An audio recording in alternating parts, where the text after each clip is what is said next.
Baru tahun lalu ya gue ngeluarin Viola sama anak-anak dari basement gitu. Sama ini dikunci. Hey guys, masuk lock. Jangan keluar. Jangan keluar, nanti infotainment ngeliat. Oh ayah, seperti ini dunia luar. Udah berantakan banget pernikahan kita. Kita mungkin bisa bilang di situ mungkin kayak gelas gitu ya, benar-benar udah dipecahin sepecah-pecahnya gitu. Udah retak banget. Gue bilang sama Viola, gila ya, mulai hari ini pernikahan kita itu gak akan pernah sama lagi.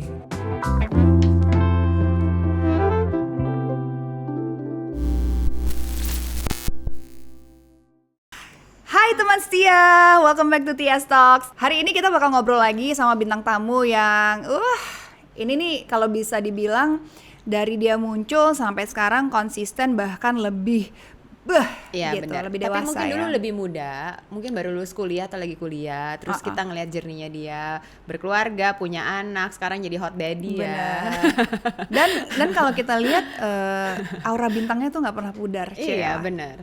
Tapi memang aslinya gitu apa enggak sih? Coba kita cari tahu ya. Gimana ya? Hai Daniel Mananta.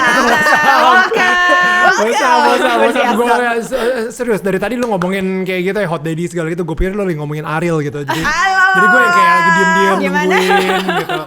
Emang lu gak ngerasa lu hot daddy? Ya enggak lah, gue kayak I don't believe you. ini kapan gue diintroduce gitu. Kok mereka malah ngomongin cowok lain. Biar penasaran dulu Iya baru dong. di reveal nanti gitu. Banyak mungkin nggak tahu lo anak, banyak yang udah tahu lo punya anak. Yeah. Cuma kan memang lo kalau keluarga lo nggak terlalu expose ya. Iya kan, jarang ya. ya. Lately mulai di-expose. Mulai sedikit-sedikit ya. Betul. Ini nih nanti kita pengen tanya lah pokoknya tentang. Tapi ntar dulu. Ya. Gue pengen nanya, lu gak ngerasa lu hot daddy? Oh, Ini belum dijawab dari tadi nih. Lo fit banget loh untuk punya 2 anak. Iya. oh ya, thank you. You look very.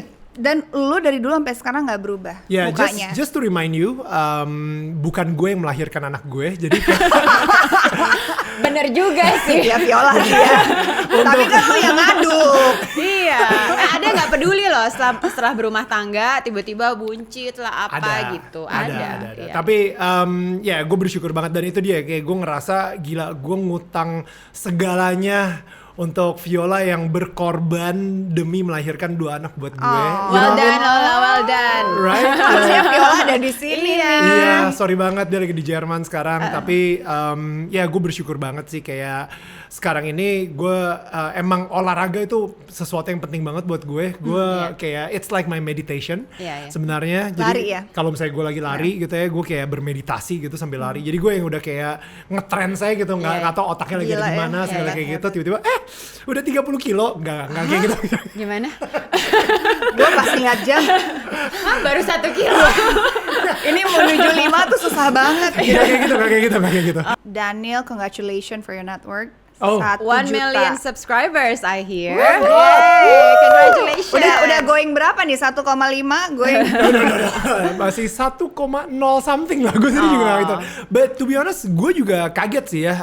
I mean, come on, we're talking about spirituality gitu, dan tapi bisa kan, 1 juta subscriber Iya, gitu, iya. maksudnya kayak They what? believe in what you say and you share. Right, itu thank God. Dan yang menariknya juga lintas agama, lintas ras. Jadi memang lo menyatukan semua hal yang namanya cinta dan kasih dan kebaikan sih, yang lo pengen share. Emang itu misi. Ya, dan gue thankful banget, maksudnya awal-awal banget gitu ketika gue membuat Daniel tetangga kamu gitu ya. Gue kayak mikirin, aduh siapa yang bisa gue ajak ngobrol ya, dan lu setuju, so Gue salah satu yang pertama ya, terus zoom-zooman ya. Iya, kita masih zoom-zooman, dan Itu aduh thank you tahun banget. lalu Itu PSBB. tahun lalu. Ya, PSBB yang Sekarang awal-awal PPKM. banget, yes. Dan berubah nama jadi PPKM sekarang.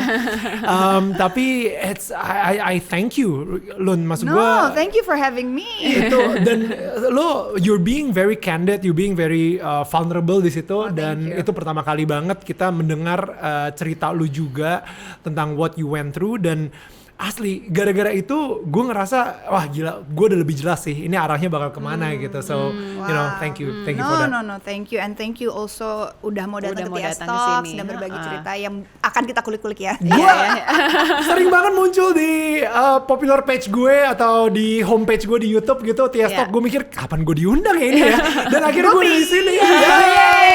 I'm so happy. Akhirnya aku bisa ngomong, hai tetangga setia. Tetangga setia. Iya juga ya. Iya juga. Ya udah kalau gitu syuting di sini aja kalau gitu kita Boleh, pilih ya. coba kita omongin dulu ini di sini gimana. Wow. Tapi lu kepikiran gak sih waktu lu memulai Daniel tetangga Daniel tetanggamu itu lu berpikir nggak tiba-tiba gue terjun jadi YouTuber nih gitu? Lu pernah berpikir itu gak sih sebelumnya? That's a good question. Gue nggak pernah sampai hari ini pun gue nggak ngerasa kalau gue ini YouTuber gitu. You know. Tapi kan lu udah. I know. Tapi maksudnya apakah karena gue main film sebagai main Cold Ahok, gue adalah seorang aktor. Itu pun juga gue masih gak nyaman gitu, you know, like Masa? you know, I'm a presenter gitu, I'm a communicator, right? Okay, Jadi okay. even di film tersebut gue juga mengkomunikasikan sesuatu, and tapi ya platformnya adalah film dan platformnya gue bacain skrip tentang Pak Ahok gitu saat itu gitu. Dan tetap gue adalah seorang komunikator gitu, bukan seorang aktor menurut gue gitu. Jadi lo paling nyaman disebut profesi lo sebagai Communicator. Communicator. Bukan sebagai ya, tapi sekarang ini platform yang gue lagi pakai adalah YouTube. Nah, gue nggak tahu kalau misalnya dalam 10 tahun lagi platform yang gue pakai apa, tapi semuanya tetap sama. Identitas gue adalah seorang communicator, kayak gitu sih. Kayak handphone ya, komunikator ya. Iya juga sih, connecting people gitu Ini ya. salah satu sponsor juga ya di sini. Nggak, belum. Belum ya. Masuk boleh. Ayo, handphone. belum. Tapi sebenarnya yang gue tertarik, emang dulu gue sempat nanya kan sama Luna gitu kan, juga mungkin gue kenal kalian juga baru tahun-tahun ini lah ya, atau tahun lalu gitu, semenjak pandemi. Sempat ngobrol juga sama Viola. Ya. Kita makan seafood. Iya, makan gitu. seafood. Terus sempat apalah olahraga lah apa. Pokoknya ngomongin banyak hal lah. Terus I really like your dynamics gitu. Cuma gue juga mikir, kenapa kita jarang sekali ngelihat Viola gitu loh. Maksudnya in your channel atau in your social media dan segala macam. Cuma akhirnya nih kemarin kita ngelihat bakal ada Journey to Love. Bahkan udah ya, udah keluar tayang. ya. Berapa episode udah? Udah 4 episode. Gue gak tahu ya sekarang ini tanggal berapa nih tayangnya. Tapi sejauh ini 4 episode. Tapi sekarang kita lagi masih going on. Kita syuting di Bali. Jadi untuk yang episode Journey to Love kali ini kita di Bali, explore Bali, mencari marriage wisdom di Bali gitu. Tapi sebelum nanti gue ngomongin ke arah sana, tadi pertanyaannya mungkin lebih ke arah kenapa akhirnya sekarang Viola dimunculin? Jadi baru tahun lalu ya gue ngeluarin Viola sama anak-anak dari basement gitu. Sama ini dikunci. Hey guys, masuk, lock. Jangan keluar. Jangan keluar, nanti infotainment ngeliat. Oh, ayah, seperti ini dunia luar. Iya. Ternyata ya. Gue tuh pernah lagi diwawancara infotainment nih, sorry ya sebelum lo jawab. Pernah diwawancara infotainment, gue keceplosan gitu terus mereka belum tahu. Oh iya lupa. Sorry. Belum tahu lo udah kawin. Belum tahu. Wartawan waktu itu belum tahu. Belum tahu. Tapi Gua kalau udah teman-teman kan tahu lah. Gue sempet keceplosan kayak. Ya itu Viola sama anak-anak masih di basement tuh saat itu. Masih ya. Masih di ruang bawah tanah gue. Jadi. Tapi basementnya ini kan. Nyaman kan? Nyaman. Adalah TV satu kecil gitu, TV tabung. Kayaknya Viola yang minta, kayaknya sekarang gue harus share my wisdom semenjak di basement di acara ini. Dia udah meditasi gitu bertahun-tahun. I will share you my basement story. Jadi kalau dari kita, gue baru expose Viola di social media gue, I think di tahun ke-9 kita menikah. That's quite lumayan lama. Karena apa? Karena pertama Viola sendiri sebenarnya nggak nyaman untuk berada di depan kamera. Justru dari dianya. Jadi dari dianya sendiri. Dan yang kedua, emang ada satu prinsip di gue di mana professional life sama personal life itu harus pisah di gue gitu. Karena secara profesional gue mungkin bisa terlihat sempurna. Everything is polished. Kalau misalnya di professional life ada editor, ada makeup gitu kan. Jadi kayak semuanya polish banget. Tapi di kehidupan personal gue adalah seseorang yang sangat tidak sempurna, right? Jadi gue pengen misahin itu banget gitu. Jangan sampai itu mixed up. Nah, tapi tahun lalu gue sama Viola itu ngerasa kayak hati kita itu sama-sama sedih gitu karena banyak banget pernikahan-pernikahan di sekitar kita yang struggling gara-gara Iya, pandemi. iya, Di masa pandemi ketika suaminya sendiri juga lagi struggle dengan pekerjaannya, akhirnya dia dirumahkan dan di situ yang kena adalah istrinya dan mereka, anak-anaknya gitu kan. Nah, di situ kita ngobrol sama teman-teman kita dan kita sadar kalau misalnya banyak dari mereka yang menikah itu cuman untuk sekedar menikah karena social pressure, right? Karena lu kapan nikah, Ya, you know? ya udah daripada gue ditanya-tanya, nih gue nikah deh gitu. Exactly, lu udah umur Ya, segini ya, loh, ya, gitu ya. kan? Tuh udah dengerin. Loh, makanya gue sampai sekarang masih Exactly. Iya, terus? Dia masih nyantai aja gitu. Jadi mereka masuk pernikahan tanpa ada yang memberikan value yang tepat soal pernikahan gitu. Nah, gue sendiri sama Viola juga mungkin awal-awal nikah sama seperti itu 10 tahun yang lalu nih. Sehingga akhirnya kita mempelajari banyak banget buku-buku soal pernikahan yang sehat seperti apa. Ternyata dalam pernikahan itu boleh lu berantem. Kita mikir kayak, oh kalau misalnya udah nikah kita nggak akan it's happily ever after Enggak, atau ya, apa-apa. of course. Tapi itu ternyata terlalu fairy tale ya. exactly, dan akhirnya kita ngerasa ada lo yang namanya berantem secara sehat gitu, argumentasi secara Sambil sehat. lari gitu maksudnya berantemnya. Kamu sambil tadi olahraga. kenapa ya? Tidak Berantem ngantar secara saya. sehat. Iya. Jadi ketika udah mulai bentak-bentak gitu udah capek. Mendingan lari aja. Gue gak suka deh. Tapi sampai masuk kosan terus habis itu Gitu ya. Oke, aku paham terus lo tinggal. Terus Jangan kayak kayak Tunggu, jangan begitu, tidak. begitu Ya. berantem secara sehat. Oke. Terus Berantem secara Secara sehat. lain. Wow, oke, gue ngerti Olahraga. sekarang. nah, baru nangkep dia. Baru connect gue. Oh my god. Tumben gue yang duluan ngejawab. Iya juga lucu. lucu. Dan akhirnya dari situ kita mikir kayak ya udah deh, kita kayaknya it's time for us, dimana kita mengetahui bahwa misi dari pernikahan kita itu lebih besar daripada ego kita sendiri. Right? Egonya Viola di mana gue gak nyaman di depan kamera. Ego gue di mana no, gue harus terlihat sempurna terus di depan kamera. Itu menjadi kecil dibandingkan dengan misi yang kita punya di pernikahan kita gitu. Sorry, pertanyaannya sekarang adalah ini Nel, menurunkan ego tuh kan nggak gampang. Ya. Apalagi masing-masing dari individu tuh udah terbiasa, let's say terutama kita yang pekerjaannya nih selalu terlihat sempurna, spotlight, oh Daniel you're so ini, dengan Yeah. begitu banyak pujian. Dan di mana titik lo harus berpikir kayak, oke, gue nurunin ego. Konflik nggak? Oh banget, itu tiap hari. I don't know And lah. it's not easy loh. Yang lagi nonton pun kalau misalnya lu lagi menikah saat ini, udah lu pasti ngerti banget deh. Lu tau gak? Jadi, oke, ini bercandaan. Ngerti ya? Ngerti. Ini bercandaan kita di gereja gitu ya. Iya. Lu kalau misalnya mau ngelayanin Yesus gitu ya, lu single aja, nggak apa-apa. Lu single dan melayani Yesus seumur hidup lu kayak gitu. Tapi kalau misalnya lu pengen berasa jadi seperti Yesus, wah ya udah lu nikah deh, lu ngerasain banget gitu kan. Tapi kalau ya. misalnya lu pengen ngerasain disalib kayak Yesus, punya anak deh. Lu ngerasain penderitaannya. Karena sebenarnya Iya, nggak iya. gampang.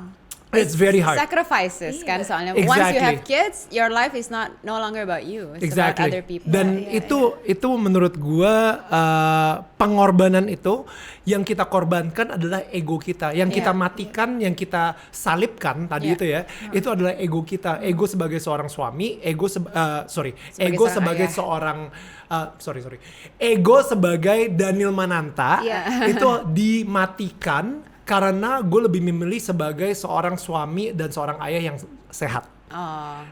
You know what I mean? Iya, iya. Dimatikan atau ditidurkan atau Dikurangi kali. Iya, sebenarnya sih dikurangin ya, tapi Karena pada kan momen naturally tertentu. kayaknya itu nggak akan pernah bisa mati sih. Contoh. Gue tahun berapa ya, gue lupa. Tapi gue sempet di Indonesian Idol. Gue baru aja kayak perform sebuah single gitu ya, judulnya Dance I Love Indonesia. Gue inget banget sama Regina, sama saat itu sama Kamasean juga.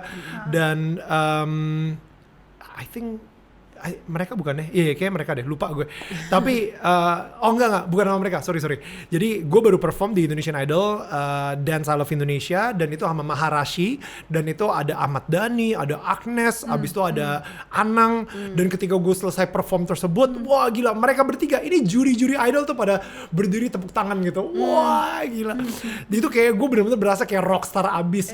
Zaman dulu Twitter gitu, di Twitter trending topik, wah Daniel Mananta trending topik gitu kan, gue kayak oh my god gitu. Mereka pada suka banget sama lagunya and everything gitu ya.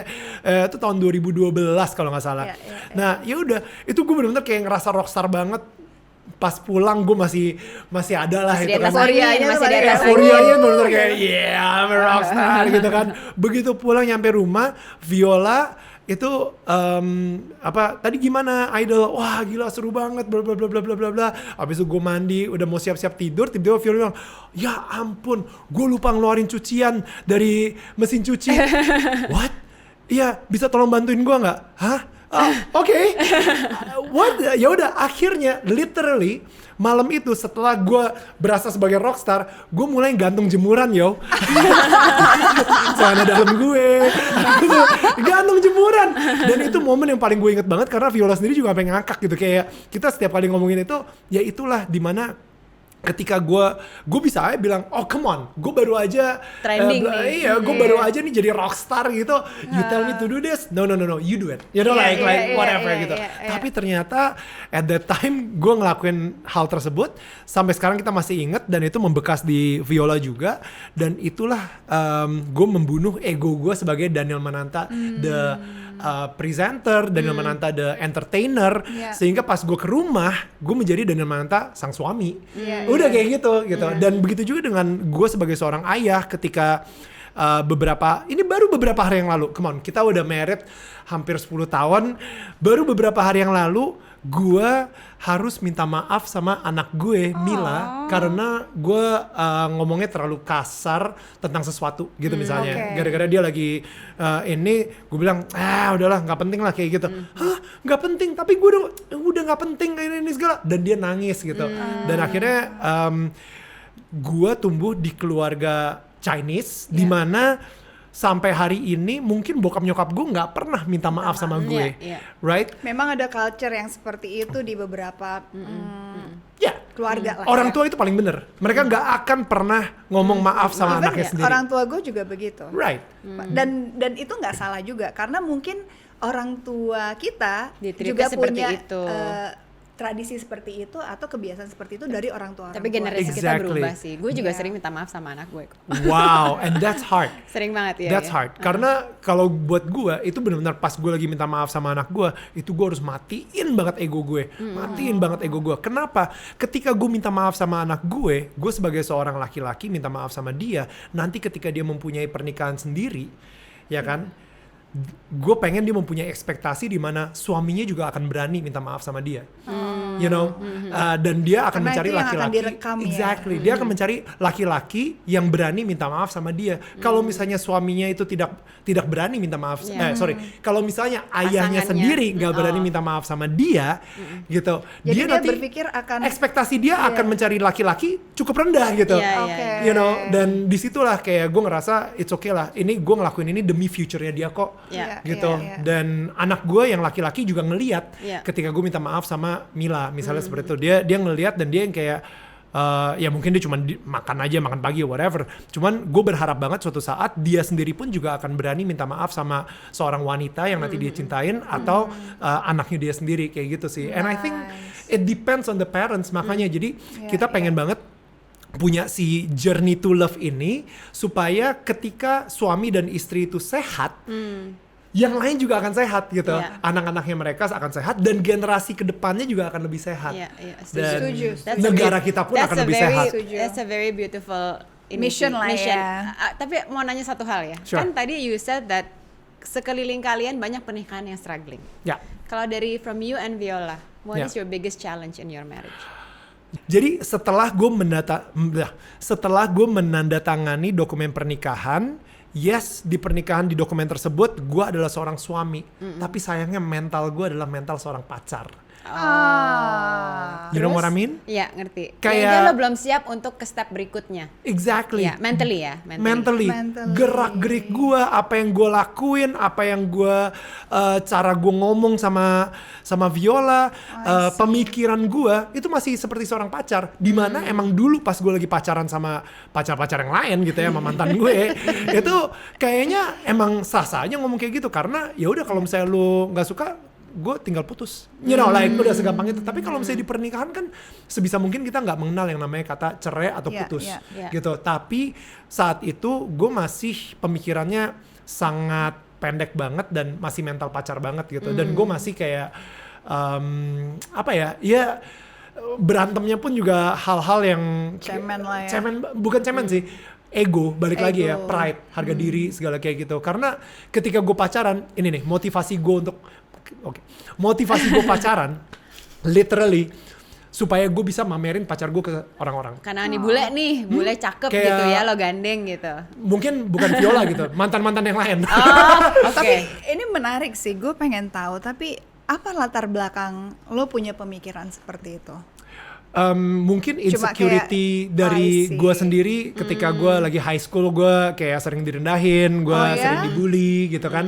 Maksudnya gue nggak sekarang gitu, pas lagi high school kan beda gitu kan. Kita sendiri juga mungkin pernah ngerasain hal tersebut. Dan akhirnya ketika gue pacaran, ketika gue mengejar kesuksesan, itu untuk sebuah trofi. Dan lebih parahnya lagi, gue sama mantan gue pun ya udah gue gandeng selayaknya gue lagi mamerin trofi gue ke orang-orang.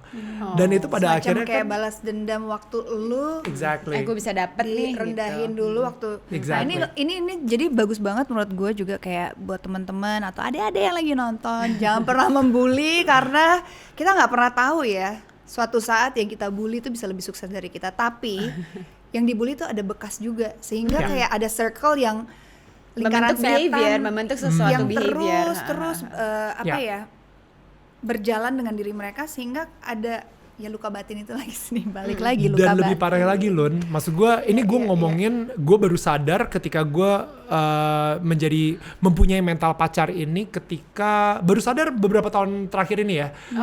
Ternyata awal-awal dulu gue mental pacar banget, tapi sejak mungkin sejak tahun 2012 juga, disitulah gue mulai mempunyai mental suami.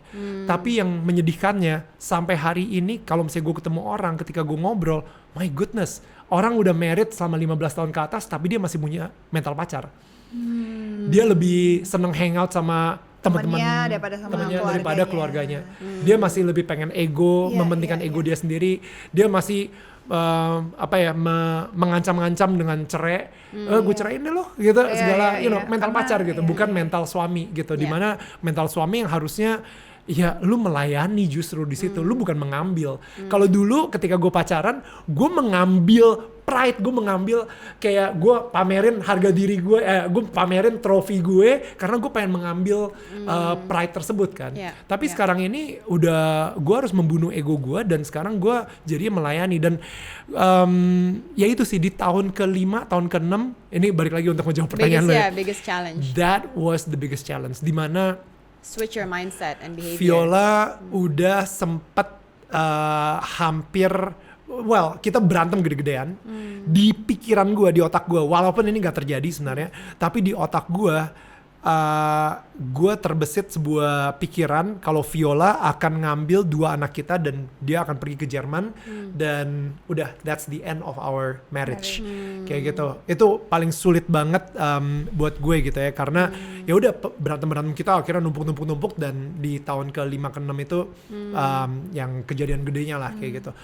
Tapi setelah kita udah hancur banget, gila, gue udah nangis, Viola nangis, udah berantakan banget pernikahan kita mungkin bisa bilang di situ mungkin kayak gelas gitu ya, benar-benar udah dipecahin sepecah-pecahnya gitu, udah retak banget.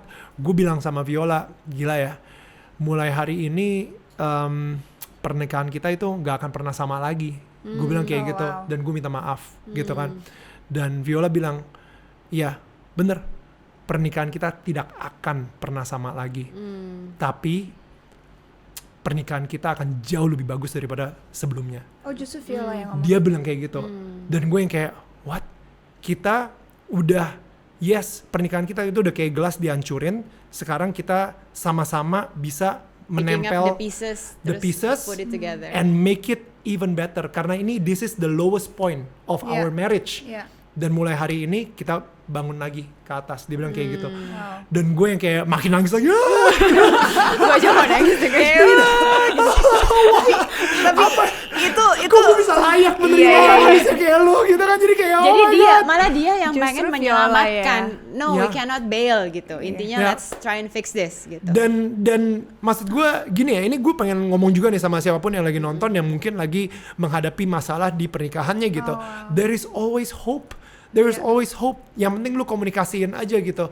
You know, yes, lu takut komunikasiin, takutnya malah lebih berantem lagi atau apa. No, there is always hope. Ada harapan. Lebih baik lu komunikasiin daripada lu pendem di dalam dan lu menjalani hidup lu dengan yang namanya harmonis kepalsuan. Banyak banget orang-orang yang menjalani harmonis kepalsuan. demi- Kepalsuan harmonis. ya, kepalsuan ya bisa juga sih, Iya, harmonis sama aja kepalsuan, lah. ya, fake harmony. Iya. Karena demi pencitraan di Instagram lah, demi pencitraan di sosial Banyak media, sih. demi pencitraan itu, lu kayaknya harmonis aja. Tapi begitu lu nyampe rumah ketika pintu ditutup, Itu kita nggak pernah tahu di Iya, dalamnya itu betul. seperti it's apa toxic. Iya. Karena lu nggak pernah Bitter komunikasi kan, gitu. ya. Nah, ini menarik banget dan apa ya? Gue belajar lagi gitu. Oke, itu pada saat itu terjadi sama lo. Perasaan lo waktu itu towards Viola itu seperti apa sih? Mungkin kan ada teman-teman yang kayak udah kayak begitu udah karena nyerah saking, ya, udah. saking numpuknya perasaannya jadi ilfeel, lo nggak ngerasain pasangan lo menarik lagi, lo nggak ngerasain cinta. Mungkin ini ada yang seperti itu, tapi apa yang bisa membuat perasaan itu jadi tumbuh lagi? Nih gue pengen tahu nih, kadang-kadang perkawinan kalau udah lama udah gue nggak bisa lama lagi sama lo, gue lihat lo aja udah nggak ada rasa tertarik gitu. Mungkin nih ada yang lagi teman-teman juga, teman setia lagi mengalami seperti ini. Tapi apa yang bisa membuat perasaan lo tuh tumbuh lagi ke Viola? Pada saat itu ya? Pada saat itu ya, Iya. jadi pada saat itu kejadiannya mungkin hari Kamis. Oke, spesifik Kamis Wage. Jam berapa? Kamis jam. Jadi kita mulai berantemnya siang jam 12. Berakhir di Jam 2 hari kemudian. Jam 6 itu klimaksnya gitu ya. lumayan ya 6 jam ya. Lumayan. Dan habis itu gila, lu tau gak sih Lon? Jadi gue lagi nangis gitu. Si Viola ngambil piala Panasonic Award gue. Udah mau ditimpuk gue aja. Berat loh itu. Ya lumayan ada sayap-sayap gitu Yes, kan. Kalau dan- nancep lumayan nah, kan. berasa juga. Gue mikir ya udahlah kalau misalnya lu ini, gue emang udah berantakan, udah sehancur itu. Dan abis itu hari Sabtunya, hari itu kan Kamis. Abis itu hari Jumatnya itu benar-benar kayak mati semati-matinya. Gue tuh udah kayak ngerasa udah there is no hope for our marriage. Ini anak-anak lo lagi di mana? Lagi di basement. Iya masih di basement ya, masih kita rantai. Nggak, gue lagi kalau lagi berantem anak-anaknya taruh di mana ya? Itu berantemnya lama banget lumayan Iya. sih. Gue lagi suka mikir logistiknya nih. That's a good question actually. Gue kayaknya Anak lo di mana? nitipin mereka ke orang tua gue. Oke. Oke. Di Jadi situ ya, oke. nggak melihat Iya, kejadian itu nggak ya? Oke. Kejadian ini. Dan abis itu hari Sabtu paginya ketika gue bangun, and this is crazy. Ini dia kenapa ketika ada orang nanya, Nil kenapa sih kita butuh Tuhan di dalam pernikahan kita? Man, pertanyaannya bukan itu. Kenapa lo bisa nikah tanpa lo butuh Tuhan gitu? Jadi pas lagi hari Sabtu ketika gue bangun, hari Sabtu ketika gue bangun tidur, gue melek gitu ya. Tiba-tiba gue ngerasa Viola meluk gue. Tapi ngerasa doang, tapi dia nggak meluk. No, dia meluk. Oh, dia meluk. Oke. Halo. Iya. Oh beneran. Beneran. Itu beneran. Kejadian. Itu Oh, oke. Iya. Karena lu merasa. Jadi dia meluk atau enggak nih gitu. Iya, bener. Good, detail. Gue kebetulan pakai baju pink gue. Oke. Dasarnya. Daster gue. Masih ada timun di atas.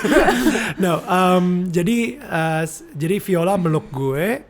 Akhirnya gue peluk dia juga. Dan di situ di hati gue gue ngerasa kayak Tuhan, you know, I don't know ya, maksudnya ini Tuhan berbisik ke gue atau ini hati gue yang lagi berbicara sama gue. It's the Spirit inside me, gitu ya, the Holy Spirit inside me. Dia bilang kayak, you know what, pernikahan lo emang udah mati. Hari Kamis kemarin itu pernikahan lo udah mati. Mati itu dalam rasa juga. Dalam rasa udah mati. Komunikasi, Udah semuanya mati. Udah mati. Tapi hari ini gue bangkitin kembali untuk hidup lagi. You feel that. Ya. It's like boiling water inside you. Dan gila banget karena ketika gue peluk Viola, itu even kulitnya Viola pun ngerasa beda. Yang gue sentuh itu beda. You know, gue nggak bisa ya kayak ngedescribe apa. Gue tiba-tiba mempunyai rasa cinta yang sama Viola yang berbeda dari rasa cinta yang selama ini gue rasain. Right? Wow. Beda banget. And here's the thing, berapa jam kemudian baru kita cerita soal apa yang terjadi. Dan gue sendiri juga ketika dia bilang, ketika di hati gue bilang kayak, ya pernikahan lo gue hidupkan kembali. I resurrected it, gitu ya. Gue hidupkan kembali. Dan gue bilang gitu kayak sama Tuhan, gue doa gitu ya. Atau enggak, gue ngomong sama hati gue sendiri, gue bilang kayak, oke, Tuhan, kalau gitu, mulai hari ini gue akan mendedikasikan pernikahan gue untuk Tuhan. Gue bilang kayak gitu. And muncullah Journey to Love ini. Have you always been spiritual? No. Jadi itu turning point di mana you became kayaknya gue harus fokus banyak ke spirituality gue. Enggak juga sih. Enggak. Turning point-nya di tahun 2012. Tapi that's for a different story. Yeah. Nah, tapi beberapa jam kemudian ketika kita ngobrolin, Viola sendiri juga bilang, dia bilang, you know what, something really weird happen ketika gue peluk lu tadi pagi. What happened? Kenapa emangnya? Ini aneh banget.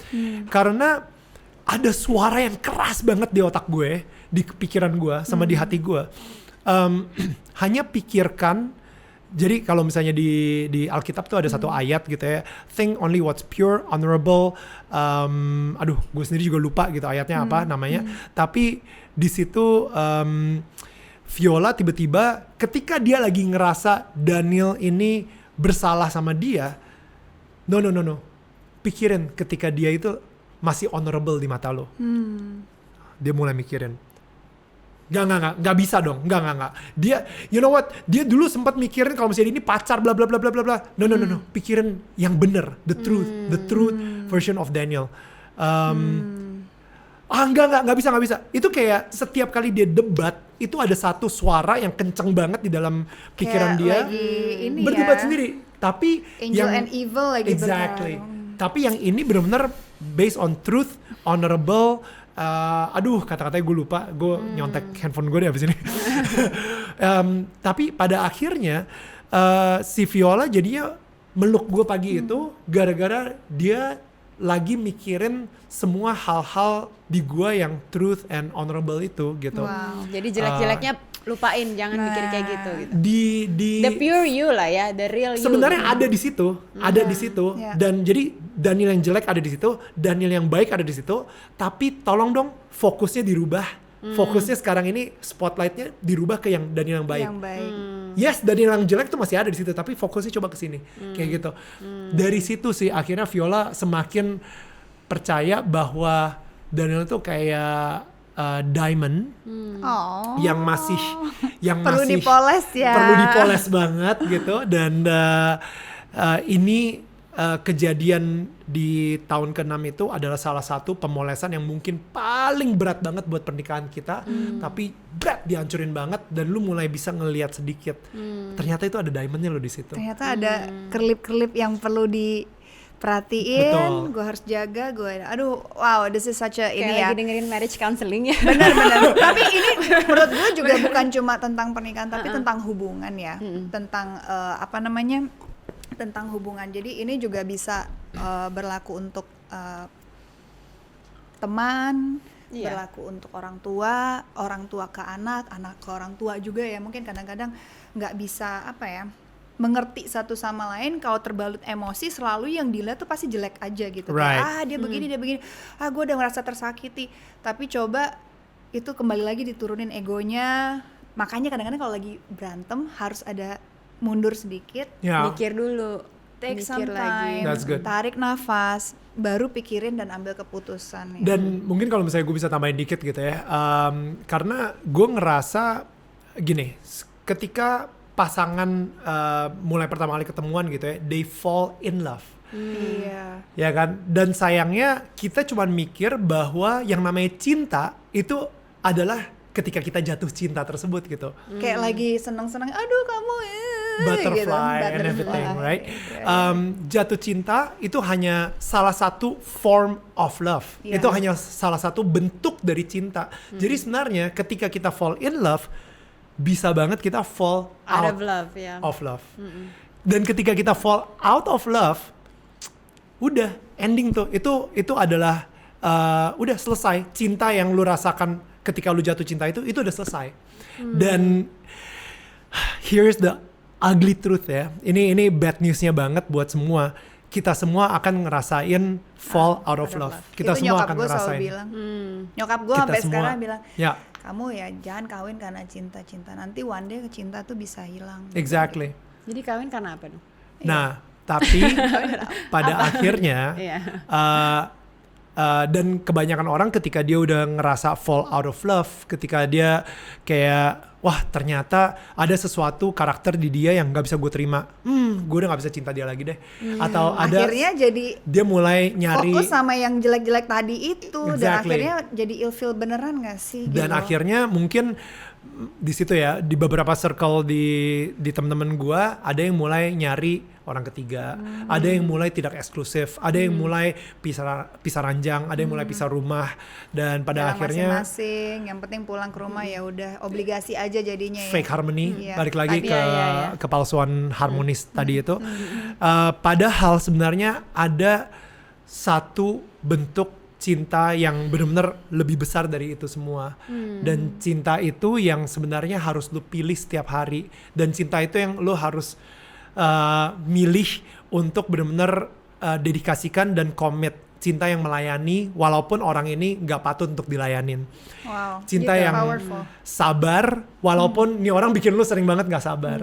Cinta yang terus membuat lu menjadi orang yang jauh lebih baik daripada lu yang kemarin. Karena ketika kita doa Tuhan berikanlah aku kesabaran, Dia akan ngirim orang-orang yang bikin lu Gak sabar ya. Gak sabar. Karena Bikin itu habis yang akan kesabaran membuat lu belajar Tapi untuk lebih akhirnya, sabar. Exactly, lu jadi latihan untuk Iya, jadi iya, lebih iya, sabar iya, gitu. iya. Dan gue belajar banget jadi sabar gara-gara anak-anak gue gitu. So I think Daniel yang sekarang sama Daniel 10 tahun yang lalu zaman kita masih di MTV gitu ya, misalnya masih kayak gitu ya. Anak nongkrong ya.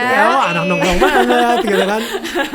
Itu Daniel yang berbeda banget. Dan orang bilang gila nih lu kayak Gue benar-benar melihat itu sih. 180 derajat berubah gitu. Iya Ya banget. feeling gue itu gue bisa berubah seperti ini gara-gara pernikahan dan anak-anak gue, dan pastinya dedikasi gue terhadap selalu berpegangan terus sama Tuhan sih itu. Jadi perceraian tuh nggak ada di kamus loh. Enggak. Gue sama Viola sering banget berandai-andai ketika kita umur 80 tahun, ketika ini kalau kayak gini gue pengen nangis lagi gitu. Cuman kayak I think it's really beautiful.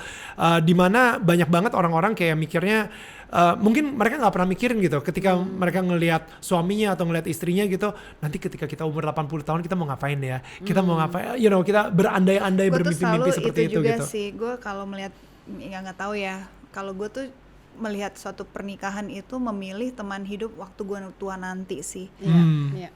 Karena yang pada akhirnya ya yang nemenin kita tuh anak kita kan pasti akan Pergi. udah pergi punya kehidupan masing-masing yang kita nggak Ya. bisa stop ya. Ya syukur-syukur kalau pasangan kita masih hidup, Ya. bisa kita ajak ngobrol yang udah tahu kita luar dalam ya. Jadi Ya. kita nggak perlu kayak explaining ourselves to these new people gitu Ya. ya. Siapapun itu. Jadi pengennya sih Ya, kayaknya kalau ngelihat pasangan hidup pengennya, I can see myself growing old sama orang ini. Iya kan? Ya. Harus ada bayangan itu kan. Exactly. mungkin ini nggak sih Nel? Mungkin karena fondasinya juga lo sama Viola tuh punya way of berkomunikasi yang sangat baik, bagus, dan understandingnya juga udah pada titik yang tanpa ngomong pun atau hanya lihat-lihatan lo udah punya Udah tahu. iya gitu. Kadang-kadang Iya. Oke, sekarang gini. Iya, sorry, iya pasti. Tapi itu nggak muncul kayak gitu kan. Nggak tiba-tiba, itu proses banget kan. So Proses. can you say she's your soulmate? Definisi soulmate itu apa ya? Maksudnya ini Right. The one person who is meant for you, intinya gitu. Iya kan? Kira-kira Gua gitu lah ya. rasa mungkin dia adalah satu-satunya hadiah yang disiapkan oleh Tuhan buat gue dalam hidup gue. Dimana gue sebenarnya nggak layak untuk menerima hadiah ini. You know what I mean? Makin deh nih yang Gimana nonton di tuh YouTube cewek-cewek ternyata bilang, aku mau suami kayak Daniel Mananta. No, but that's the thing. Lu nggak pengen punya suami kayak gue gitu, karena gue bisa kayak gini pun juga karena proses sama Viola juga. Mungkin ketika gue pengen suami kayak Daniel Mananta, ketika lu married sama gue jadi orang yang berbeda gitu. Iya, You know what I mean? Like ini Tapi gue the fact that you are appreciating your wife, you are appreciating that you're not deserving kayak gitu-gitu, itu one step ahead daripada suami-suami pada umumnya loh. Maksudnya you feel you are already lucky, ya kan? You feel that I have to work on this gitu. Yeah. Jadi menurut gue itu aja satu hal yang menurut gue udah one step ahead gitu loh dari orang yang mungkin nggak bisa kayak gitu. Itu blessing sih, nggak semua laki-laki dan nggak semua perempuan bisa seperti Viola menerima pernikahan seperti itu. Nggak semua laki-laki bisa melihat sebuah pernikahan seperti yang lo lihat sekarang gitu. karena gue pelajarin, ini karena banyak baca buku, Kan banyak karena yang banyak nggak mau dengerin belajar podcast. juga, banyak yang I do it my way gitu. Iya. Iya Tapi kan? ini satu, pernah merasa capek nggak? Capek apa? Capek dalam Being pernikahan?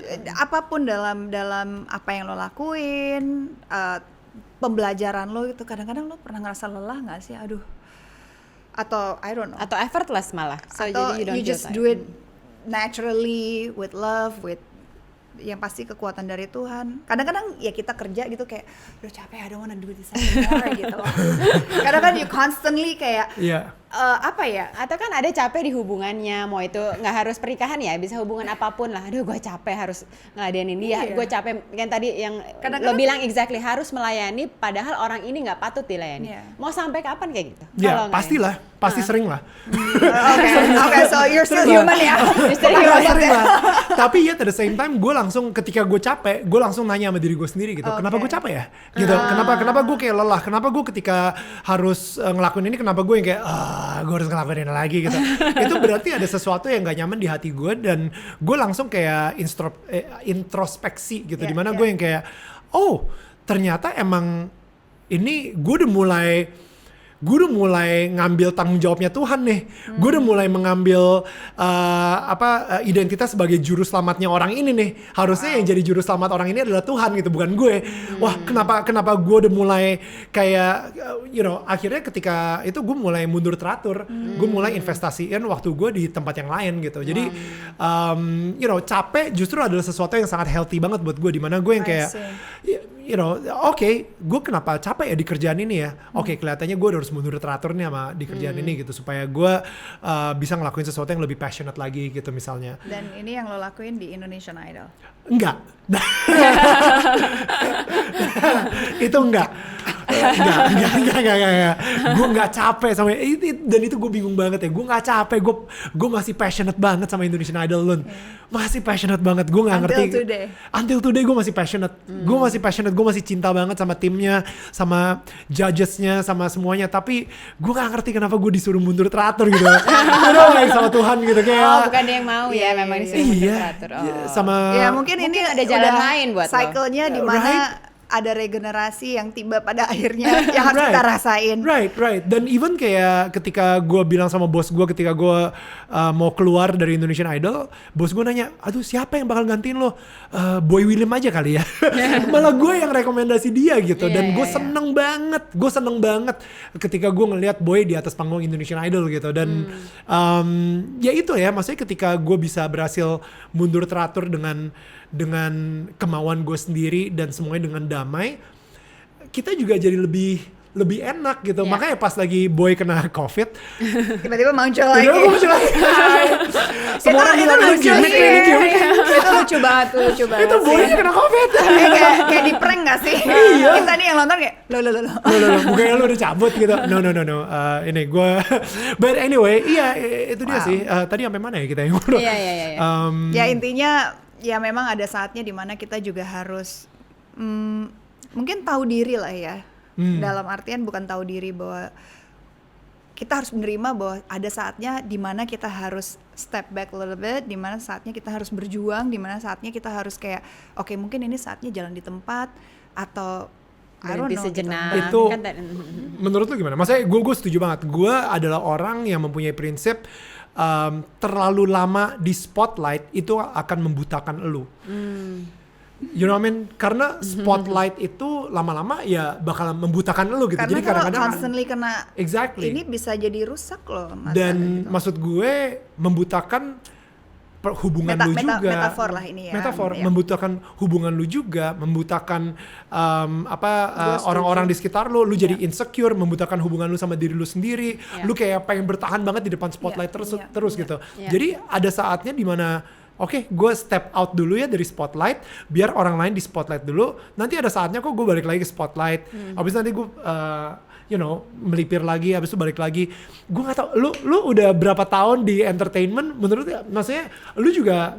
Gue sempet bukan menyingkir ya, bahasanya ya menarik diri gue untuk tidak berada di spotlight. Tapi sebenarnya itu juga menarik diri dalam agak sedikit terpaksa ya, karena dipaksa untuk turun gitu. Iya. Jadi ada gejolak yang kayaknya tuh ada rasa nggak terima, ada rasa marah, ada rasa bahwa kayak ini nggak adil buat gue gitu-gitu. Tapi setelah gue jalani dan setelah gue menerima keadaan, ya karena menerima keadaan tuh adalah yang paling sulit ya. You're there, tiba-tiba lu di bawah tuh something yang ya gue nggak pernah ngerasain ada di bawah gitu, tapi I truly bersyukur banget gue pernah ada di situ. Jadi pada saat gue naik lagi, gue tuh akan lebih menjaga dan lebih menghargai, lebih menjaga dan lebih strategis mikirnya, dimana gue harus kayak oke, ini saatnya kayaknya gue harus appreciate gue lebih dengan cara mencintai diri gue bisa nerima ini. Jadi gue tahu posisi gue di mana, karena gue udah bisa lihat dari ke atas ke bawah, bawah ke atas, gue udah pernah ngeliat gitu. Jadi kita lebih bisa mikir secara garis besarnya itu udah kayak ketata gitu, lebih kayak di mana gue harus memikirkan orang banyak, di mana saatnya gue mikirin diri gue gitu. Gue ngelihat lu itu adalah bukti dari mukjizat itu nyata gitu. Maksudnya kayak lu itu adalah living proof banget. Dan setiap kali maksudnya ketenaran lu sekarang kerjaan lu semuanya, you're living a miracle life gitu menurut gue. Amin. Ya itu kan karena menurut gue ya tadi itu mukjizat gitu. Mukjizat itu kata-kata mukjizat itu ada karena memang terjadi adanya mukjizat gitu loh. Ya kan, dan orang yang bisa melihat itu adalah mungkin orang-orang yang udah paham bahwa kata mukjizat itu artinya ini loh gitu. Tapi lu nggak akan pernah bisa tahu kalau misalnya itu mukjizat kalau misalnya lu nggak pernah ngelewatin badai yang sangat besar dalam hidup lu itu.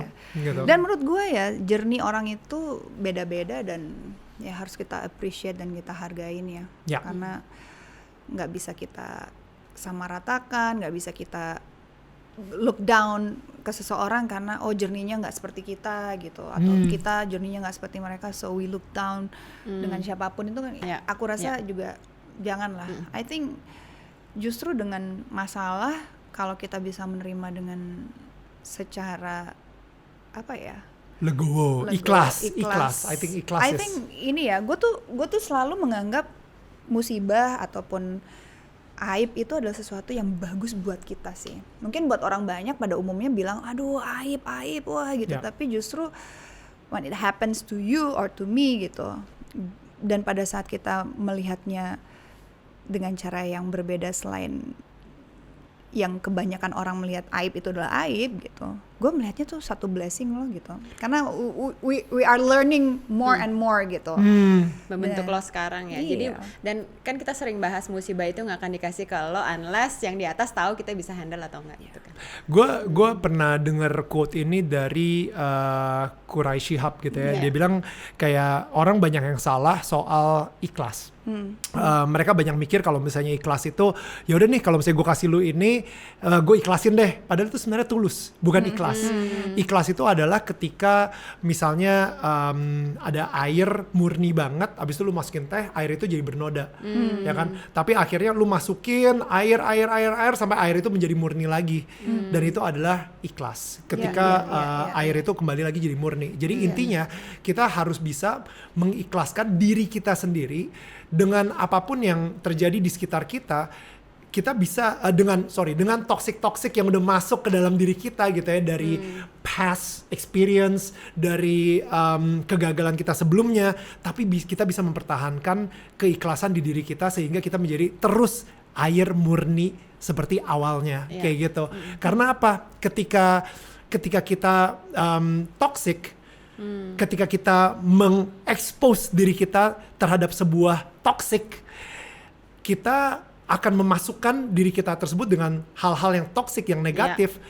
Orang-orang yang pertama kali kena toksiknya kita adalah orang-orang yang paling kita sayang, orang-orang yang paling dekat sama kita. Setuju. Jadi kita harus benar-benar sebisa mungkin menjaga banget, jangan sampai kita memasukkan hal-hal yang toksik di dalam diri kita. Nge-scrolling Instagram, itu banyak banget hal-hal toksik di situ. Baca-baca berita-berita yang nakutin, hoax-hoax, gosip-gosip, itu semuanya toksik. Ketika kita let it, ya kita memilih untuk nggak apa-apa deh itu masuk dalam diri gue.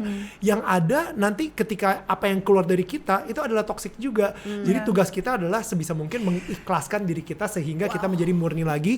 Nanti yang keluar dari diri kita adalah air murni tersebut, bukan yang toksik lagi gitu. Luar biasa. Daniel Mananta for president. Luar biasa. Ini kalau bisa dibilang Daniel Mananta benar-benar sudah berhijrah ya. Kalau bahasa Islamnya lah ya. Hijrah itu kan macam-macam ya. Alhamdulillah gitu. ya kan. Jadi bertransformasi lah. Ya. Dan lo merasakan transformasi lo itu sudah apa yang lo iniin nggak? Yang lo niatkan dari awal atau lo masih jauh banget? This is such a good question. Gue kemarin sempat ditanyain gitu ya, ini cita-cita lu nggak sih bisa ada di titik seperti ini gitu kan? Kayak gue bilang yes and way more. Ya nggak sih? Ini jauh melebihi ekspektasi yang pernah gue pikirkan, pernah gue imajinasikan. Bisa berada di titik ini, gue ngerasa gue nggak layak banget. Dan itu dia kenapa gue yang kayak bersyukur banget gue bisa sharing di sini juga gitu, ngobrol sama teman setia gitu kan yang lagi nonton. Karena gue bener-bener, gila, gue di entertainment tuh udah hampir 20 tahun non. Lama ya? Lama ya. Lu kayaknya lebih lama. Udah 99. Gue aja kadang-kadang mikir gitu, kayak pas gue mulai gitu ya, ternyata waktu itu sangat cepet banget jalannya, tiba-tiba 20 tahun kemudian, sekarang 21 tahun gitu. Itu tuh right? It's nothing. Kayak right. Dan kalau kita sia-siain, gue tuh ada banyak penyesalan di mana gue waktu muda gue tuh gue nggak manfaatin sebaik mungkin sih. Cuma itu aja kadang. Kalau misalkan waktu gue muda, knowledge gue kayak gini, gue udah melayang kali gitu. No, tapi menurut gue emang begini jernih loh. Ngerti. Jadi mungkin ini buat adik-adik yang nggak, kalau misalnya gue boleh tambah, yang ini menurut gue kita jangan pernah have no regrets lah, nggak boleh ada penyesalan. Bukan, jangan menghakimi diri kita sendiri, masa lalu kita dengan wisdom yang kita punya sekarang. Gini, sebenarnya gue nggak menghakimi, cuma kadang-kadang mikir gitu kayak, wah kalau dulu gue sepinter sekarang gitu, kalau gue ini. Tapi lu mungkin nggak ada di sini. Betul juga sih. Tapi sebenarnya jadi gini karena Jernila 20 tahun. Betul. Gue tahu, maksudnya semua ini gue tahu. Tapi kadang-kadang kalau gue ngeliat gitu, wah 20 tahun tuh udah just kayak zep gitu. Jadi sebenarnya hal yang pengen gue sampein di sini adalah mungkin yang lagi nonton, terutama yang muda-muda gitu. Kadang-kadang 20 tahun yang lalu gue pernah putus asa. 20 tahun yang lalu gue juga mengalami banyak hal. 20 tahun yang lalu gue juga di titik yang ibaratnya gelas itu kosong juga gitu. Kadang-kadang tidak ada yang instan. Hargai harimu, Hargai harimu, jangan sampai 20 tahun kemudian kalian menyadari lu nggak di mana-mana gitu loh. Lu berasa nggak kalau misalnya teman-teman lu berubah? Right. Dan wajar, menurut gue harus. Exactly. Harus. Wajar. Ini penting banget karena kita itu mempunyai kayak kesetiaan, setia kawan. Wah, lu kalau misalnya nggak hangout, lu nggak setia kawan. Atau nggak, kok dia udah berubah ya, mentang-mentang dia udah berubah. Right. Emang harus berubah. Harus berubah. Karena yes, ada temen di setiap musimnya. Betul. Right? Jadi kadang-kadang kalau ketika kita lagi naik kelas, biarlah teman-teman yang bodoh tinggal kelas. Iya. Karena kita akan berteman sama teman-teman yang juga ikut naik kelas. Yang sama-sama lifting us up. Nah, ini maksudnya tujuan nih teman-teman setia. Ayo jangan selalu punya pikiran yang begitu. Jadi kalian kalau misalkan ingin mencapai sesuatu ya harus naik kelas dan betul. Kalau mau sama-sama naik kelas, jangan menghakimi harus naik berubah, kelas harus berubah gitu ya. Betul. Kan? Dan I hope ini buat teman-teman kayak tadi lah penyesalannya Luna misalnya seperti itu ya. Menurut gua lu bisa seperti sekarang ini juga karena lingkungan lu. So sekarang ini gue pengen nanya sama kalian juga nih, teman setia nih ya. Lu sekarang ada di lingkungan yang membangun lu atau malah menjatuhkan lu? Kalau misalnya atau not going anywhere. Atau not going anywhere gitu. Nongkrong tiap hari. Exactly. 20 tahun kemudian masih di spot yang sama. Dan banyak banget teman-teman gue yang sampai hari ini itu masih, wah Nil lu masih udah gak asik lu, ayo dong ikut clubbing bareng sama gue, bro. Bukan lu masih ke Blowfish.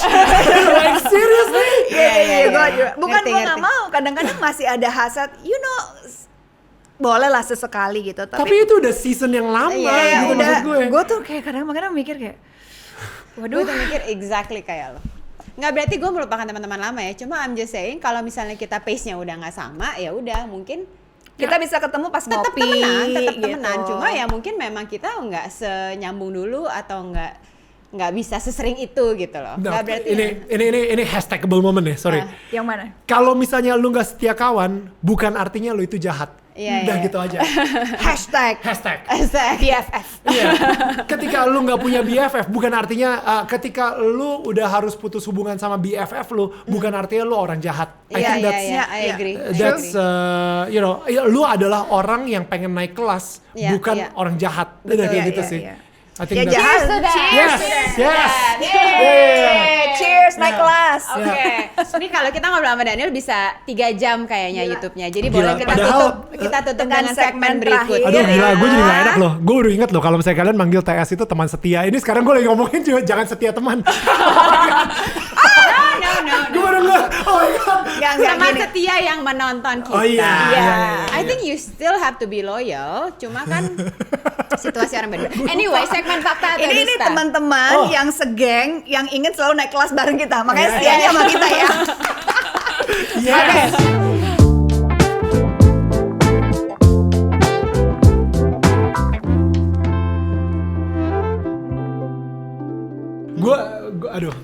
Gue pengen banget nanti ada. Tapi kalau misalnya ada fotonya sih. Ada. Ada ya? Ada, lihat aja nanti. Oke, yaudah. Artikel pertama, silakan Luna. Daniel ajarkan anak-anaknya mengelola keuangan dengan top class dan melarang main gadget malam hari. Ini artikelnya ada kok. Oh iya, betul. Benar. Betul. Fakta ya. Betul. Betul. Jadi dia kasih umur allowance ya, dikasih allowance. Ini tahun jadi 5 anak gue sekarang umur 5 tahun. Kalau misalnya dia ngerjain beberapa kerjaan, gue kasih 50.000. Anak gue yang satu lagi umur 8 tahun. Child labor ya ini ya. Jadi uang jajannya, uang jajannya dia juga gitu kan, dia beliin mainan juga. Ini dan di rumah kan? Di rumah. Nggak lu suruh keluar kan? Kadang-kadang gue suruh ngamen juga. Tapi maksudnya ini karena gue pengen mereka merasakan, mereka mengapresiasi uang kayak gitu sih. Dan you want it, you earn it lah ya, gitu. Gue jarang banget beliin mereka mainan baru kecuali mereka ke dokter gigi misalnya. Yang butuh dipancing ya. Ya kan ya. Atau mereka ulang tahun atau misalnya Natalan, ya gue kasih hadiah. Cuman di luar itu gue jarang banget ngasih hadiah. Kayak gitu. Jadi mereka yang kasih harus duit aja say. Yes, mereka yang harus beli dengan uang mereka sendiri. I see. Dan yang masalah main gadget itu Ya, sebisa mungkin setelah makan malam mereka nggak boleh main gadget. Tapi again, ini idealnya. Idealnya. Jujur nggak seideal itu ternyata. Maksudnya it's imperfect. Ada momen-momen dimana kayak Aduh, Iya. gue udah capek, ya udah bolehlah main bentar. Exactly. Gitu. Jadi kayak gue yang kayak, Ngerti kok. oh man, gue harus nge-zoom gitu misalnya, gue harus kerja, udah lu main gadget aja udah gitu. You know, tapi idealnya di situ. I see. Oke, next. Artikel Ada- kedua, Daniel Mananta sering dipanggil Joe Taslim, Ahok, hingga mie ijo. Fakta Oh. dusta. Apa sih mie, Apa mie mie hijau hijau? tuh apa sih? Oh, super mie hijau. Iya. Gara-gara gue baru iklan Super Mie Nutri-Mie. Dan itu mie-nya warna hijau gitu. Ini jadi, baru ya? Hah? Lo suka ketukar gak sih antara lo sama Joe Taslim? Sebenarnya sih beberapa kali ada ya. Ada satu momen yang lucu banget asli. Jadi ada bule gitu ya, kayak di acara The Man gitu, dia datang gitu, "Hey man, gila long time no see." Dan gue kayak, "Yeah bro, long time no see." Gue udah, "Ya kapan ya terakhir kita ketemu ya?" Gue udah, itu basa-basi gue banget. "Kapan kita terakhir ketemu ya? Don't you remember Joe when we..." Dan habis itu gue yang kayak, "Oh ya, oke. you play along with I it. play along. Akhirnya gue mulai melipir gitu. Sampai akhirnya istrinya dia kali yang ngasih tahu dia, itu bukan Joe, itu Daniel gitu. Habis itu pas gue kayak agak malaman dikit, beberapa jam kemudian gue ngeliat dia lagi, dia udah kayak, Antara malu sama Ternyata, "Lu you know ngapain you sih?" ya. lu ngapain? Iya Play along. aja. Kan gue jadi kelihatan bodoh gitu. Oke, artikel ketiga. Jadi itu fakta ya. Nih Daniel Mananta panik cincin nikah hilang, nggak berani pulang sampai pagi. Fakta. Oh, Oh iya, fakta. benar pernah Ya, hilang. Oh, ini fakta. baru ya? Ternyata Pernah di hilang. mana? Ini baru. Itu gue lagi di Nickelodeon Kids Choice Award. Kan itu slime kan, dan itu gue didorong gitu sama my si God. Stefan William gitu ya, dan gue yang kayak ya padahal lagi asik-asikan, Dan lagi seru-seruan licin. dan licin. Gue nggak ngeh kalau misalnya ya hilang. Begitu gue naik ke atas, gue yang kayak, oh my goodness, cincin gue. Dan gue sampai pagi sih, itu benar-benar kayak ngubek-ngubek si slime tersebut gitu. Tapi Dan akhirnya sekarang cincinnya belum nemu? Ini ya nggak pakai cincin? Oh pakai, cuman sorry gue udah bikin lagi baru, cuman oke. lupa gue pakai. Oke. Sorry, Tapi ini nggak Viola, sih? lagi di Jerman Lagi di Jerman. Nggak apa-apa lah ya. Kan satu Indonesia udah tahu lah, Viola milik lo milik Viola. There you go, Iya, there you benar, go. benar, We benar. we have that trust already. Iya, Yeah. of course. Next. Oke. Hobi makan, Daniel Mananta berani coba kuliner ekstrim, which is apa nih? 2019. Kuliner ekstrimnya apa? What is the most extreme food you've Yeah. tried? Apa yang paling ekstrim yang pernah dicoba, Daniel? Ah, apa ya? Kecoa Gua udah- goreng. Apa tuh? Kecoa goreng? Kayak- Bukan, tapi kecoanya direbus. What? Ew. Sama-sama kecoa sih. You know kecoa itu ada bau yang sangat khas Ya, dari kecoa. dan itu gue literally taruh di mulut gue gigit, baunya keluar, gue muntahin lagi, gue nggak Lo bisa, tau nggak nggak? kuat Gue gue. tuh bisa tahu kalau misalkan ada gelas yang lemarinya tuh lagi dijalanin Ya, sama kecoa. gua Gue juga. tahu, gue pas ini Menyengatnya emang kayak gitu. Ini nih pasti ada kecoa jalan di lemari ini dan Ya. gelasnya atau piringnya atau sendoknya Sampai tuh bau kena. ya. Gitu. Ya. Gue tuh udah langsung kayak, oh my god, cuci dulu deh gitu Ya, kan. ya. Jadi di China kalau nggak salah di Shanghai atau di mana gitu. They do Jadi mereka ada itu gitu, ada Bener-bener. kecoa obat gitu ya, malah dijadiin obat. Ya udah, gue kayak nyobain gitu ya, gue gue masukin, krek, bau kecoa banget, udah gue keluarin lagi, gue nggak kuat sih. So, Sebenarnya, aduh, tapi gue udah nyobain ular, gue udah nyobain Ular? Oh, wow. ular udah, Apanya? sampai even darahnya wah tegak gitu kan. Darahnya sama dagingnya. Sama dagingnya disatein. Enak banget. Ternyata enak loh. Ya, walaupun gue nggak itu cuma sekali, pertama kali dan terakhir Tapi kali kayak ya. apa? Kayak ikan gitu rasanya. Kayak ikan campur ayam campur kelinci. Jadi empuk banget. Full protein ya. kayak itu nggak sih kayak unagi gitu nggak sih? Iya. Oh, unagi kan enak. Ya, tapi again itu pertama kali dan terakhir kali. Jadi gue belum nyoba lagi. Dan habis itu kelelawar udah pernah nyobain obviously. Paniki ya? Ya. Ya di Manado banyak. Anjing pernah. no. Masa? Itu gara-gara gue dijebak sama bokap gue. Again di China lagi. Jadi cobain deh. Oh ya oke. Apa nih? Sapi. Wah makan weh. Gitu makan. Tapi makannya cuman kayak 3 gigit. Abis itu bokap gue yang bilang, itu sebenarnya anjing lagi. Kata orang panas ya perutnya ya, bener nggak tuh? Nggak tahu, gue Lu udah nggak lupa, terlalu udah terlalu lama dan gue males juga makan anjing. Iya enggak. Iya. Me too. I don't think we should eat meat. Ya, ya. Again ini zaman-zaman dulu ya. Cie. Right. Aduh, Ya. Menutup TS Talks kita hari ini. Oh tapi kalian nggak ada nih satu yang ini ada lagi ya, satu lagi artikel lagi ya? Atau nggak ada? Oh ya, ada satu lagi emang. Gue pengen meluruskan satu ini ke media-media juga nih kalau bisa yang nih. mana nih? Oke, di sini Ini benar nggak artikelnya? bisa Google Coba. nggak? Coba apa? Nggak, ini udah pasti obviously Iya, ini iya. 2012. Oke, ada satu foto actually, tapi lu nggak bisa Google ya di sini. Coba Google. Bisa ya? Apa beritanya apa? Pokoknya istri Daniel Mananta deh. Oke. Istri Daniel Mananta. Istri Terus Daniel Mananta. fotonya bukan Viola. Tuh. Iya. Oh, Oke. Oke. Oh iya beda. Ya udah, oke. Ini jarang disorot. Ini yang Oke. terakhir ya. Nah, ini benar ada satu. tapi. Yang ini benar. Iya. Fakta atau dusta? Ini So, jarang thumbnailnya disorot. yang salah. Begini kehidupan Daniel Mananta dan istrinya. Setelah Tapi menikah ini 7 benar tahun. kok yang ini foto. Iya, iya. Oke. Yang tadi kenapa salah? kenapa? Ke bawah ya, Coba ke lagi. bawah. Oh my ini god. salah. Oh my god. Jadi sebenarnya Viola ini operasi plastik ya kayaknya. Jadi Ini gue lucu mau banget, ini meluruskan di sini di TS Media gitu ya. Gue yang kayak setiap kali gue ngeliat ini gue ngakak habis-habisnya. Si Viola juga ngakak. Bentar, pertanyaan ini siapa? Kenapa? Ini siapa? Iya. Ada sebuah acara di Bali ketika gue nge-MC, ini co-host gue gitu. Dia dari Beijing ya, pokoknya dia di Cina deh. Oke. Gitu. Rambutnya She doesn't pendek juga. She doesn't look Chinese. Dia orang Rusia tapi bahasa Mandarinnya bagus banget. Yang Gue sendiri juga bener. lupa namanya siapa. Tapi ya udah gue foto, gue taruh di Instagram gitu. Dan ini zaman-zaman gue nggak pernah expose Viola gitu kan. Jadi orang langsung kayak, wah ini bule rambut pendek. Dan Udahlah. blonde. Oh, ini. Udah I blonde see. gitu. Udah Pasti ini Viola ini. Iya, ini pasti Viola gitu. Ya udah. Jadi ini bukan Jadi gitu. bukan ya. Nggak, Dan ya. Mungkin orang-orang yang jarang ngelihat Viola taunya ya udah yang penting rambutnya blonde, bule, they all look the same gitu. Padahal beda banget ini, it's not her. Ya, ini sama aja kayak nyamain gue sama Joe Taslim. Iya, iya, exactly. Jadi bukan. Oke. Jadi Ini ngomong-ngomong- Viola tuh nanti kita kasih lihat fotonya ya. Iya. Udah banyak lah, udah tahu lah pasti. Pertanyaan terakhir ya, ngomong-ngomong tadi Bali segala macam. Any bucket list for travel? Wait, dalam negeri apa luar negeri? Yang mana aja? Luar negeri deh. Luar Luar negeri negeri. dan dalam negeri. Oke. Luar negeri gue sampai hari ini pengen banget ke Iceland. Oke. Kita juga belum. Iya, kita pengen banget. Kita udah ngomongin banget, tapi the pandemic hits, jadi kita belum sempat kesampaian.